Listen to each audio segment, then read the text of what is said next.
19h, Europe 1 Culture Média. Philippe Vandel.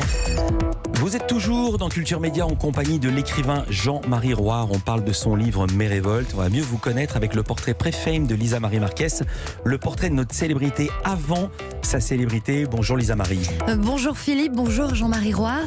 Vous êtes membre de l'Académie française, romancier, essayiste, journaliste. Vous avez obtenu des prix littéraires prestigieux. Mais comment en êtes-vous arrivé là ? On va rembobiner et revenir sur ce qui vous est arrivé avant d'être célèbre. Jean-Marie Roire, vous êtes né à Neuilly-sur-Seine et vous êtes le descendant d'une famille d'artistes. Vous êtes l'arrière-petit-fils des peintres Henri Roire et Henri Leroll, mais vous ne grandissez pas dans l'opulence. Vous vivez dans un 2 pièces du boulevard Montparnasse. Enfant, vos parents vous confient souvent à une famille de pêcheurs de Noirmoutier. Là-bas, il n'y a pas d'électricité, pas d'eau courante et la grand-mère de la famille fait cuire la soupe avec des bouzas, un mélange de bouse de vache et de paille.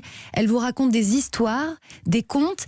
C'est peut-être là qu'est née votre envie à votre tour de raconter des histoires. Vrai ? Oui, tout à fait. Tout à fait. Cette grand-mère, qui s'appelait la grand-mère Martin, je me souviens, dans une pièce très sombre, elle me racontait des histoires horribles, des histoires de cachalots qui avalaient les marins, des histoires... Puis toutes les histoires des guerres de Vendée, parce qu'elle était la dépositaire des histoires de guerre de Vendée qui, dans l'île de Noirmoutier, ont fait des ravages terribles. À l'âge de 13 ans, Jean-Marie Roire, vous découvrez Le Rouge et le Noir de Stendhal et votre proximité avec Julien Sorel est une révélation. Vous le voyez presque comme un frère. Votre passion pour la littérature commence alors. Les livres deviennent des sortes de compagnons de route qui vous apportent les réponses aux questions que vous vous posez, adolescent. Comment fait-on pour vivre, pour aimer, pour être heureux ? Vous vivez une adolescence tourmentée. À l'école, ça ne se passe pas très bien que vous adorez la littérature et l'histoire avec un grand H. Et puis, dans votre famille, on ne parle que de peinture. Vous avez beau essayer de fuir, tout vous y ramène. Votre père vous propose de vous emmener au Louvre le samedi, si vous avez été sage.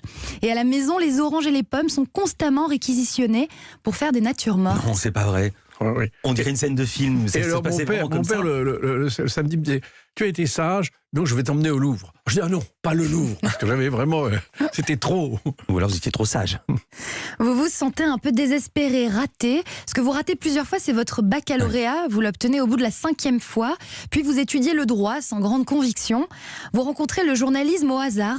À l'âge de 20 ans, votre premier roman est refusé par 13 éditeurs. Et vous vous posez alors la question de ce que vous allez faire de votre vie. D'ailleurs, ce manuscrit qui a été refusé par tous ces éditeurs, c'est votre maman qui l'avait tapé à la machine. Et pour elle, c'était un livre exceptionnel. Oui, parce que j'avais une mère exceptionnelle, donc elle trouvait mon livre exceptionnel. Mais je dois vous dire que les éditeurs ne s'étaient pas trompés. C'était un livre vraiment nul. Vraiment ? Ah oui, complètement nul. Et d'ailleurs, jamais je ne le republierai. Jean-Marie Roire, vous entrez au magazine littéraire et vous découvrez ainsi le journalisme. Un métier passionnant, mais aussi semé d'embûches et de déceptions. Très vite, vous vous rendez compte que le métier de critique ne vous convient pas forcément. Vous intégrez alors le Figaro. Quand vous êtes de permanence la nuit, vous montez dans les combles et vous vous installez au milieu des archives du journal pour retrouver les artistes des écrivains qui ont collaboré. Victor Hugo, Maupassant, Zola, Proust. Oui, ça c'était tout à fait merveilleux de se retrouver dans ces combles avec les articles dans les archives de Proust. Vous voyez, qui sont extraordinaires. Parce que le Figaro, il y avait vraiment un passé littéraire exceptionnel. L'écriture, votre passion, ne vous a jamais quitté. À 31 ans, vous êtes publié pour la première fois avec le roman La fuite en Pologne. L'accueil de la critique est favorable. Vous avez enfin gagné la partie engagée quelques années plus tôt avec les refus des éditeurs. Vous pouvez être vous-même maintenant que vous êtes publié. Vous n'avez plus l'angoisse de trouver un éditeur et vous êtes enfin membre de ce que vous nommez la chevalerie des écrivains. Mais un premier succès ne dispense pas de poursuivre et c'est ce que vous faites. Jean-Marie Roire, 3 ans après cette publication, vous recevez le prix interallié pour les feux du pouvoir. Vous êtes enfin reconnu pour votre talent d'écrivain tout en poursuivant votre activité de journaliste.